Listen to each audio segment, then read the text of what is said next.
Remember playing street cricket until the sun went down, hopscotch with your friends on the pavement. An initiative sweeping through London, Australia and Canada has seen local authorities allowing parents to close off their streets for a few hours for their children to make the same memories and tackle urban isolation and childhood obesity.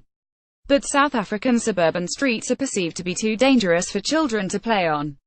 Research published this month in the South African Journal of Occupational Therapy found that street play, often overlooked as an important activity for children, conjures up anxieties about child safety. Occupational therapists Amanda Brackman and Adrian Daniels, who explored the street play experiences of children in Belhar, Cape Town, said traffic, the street's location and stranger danger were some of the reasons why South African children are instead hanging out at malls or glued to a mobile device. The children in our study noted that interruptions from cars often disturbed their play. At times dangerous elements such as gang activities would make the children too fearful to play on the street.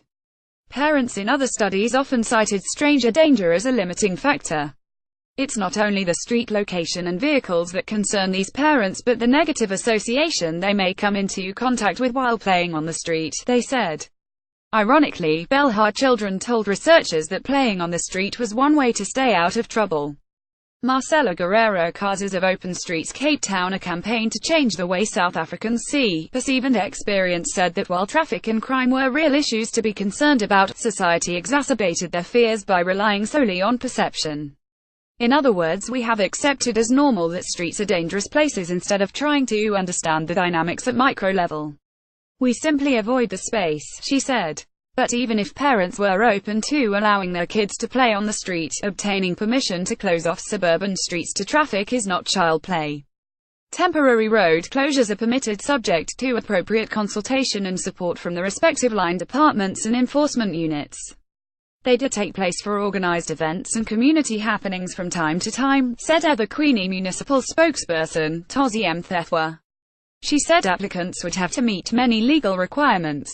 Mayoral Committee member for Transport and Urban Development Brett Heron said while the City of Cape Town has partnered with Open Streets, the idea of multiple suburban street closures has not been considered at this stage.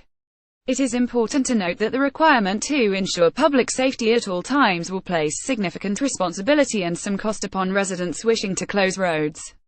Closures must be effected in a safe manner and must often be manned to ensure continued safety throughout the period of the closure, he said.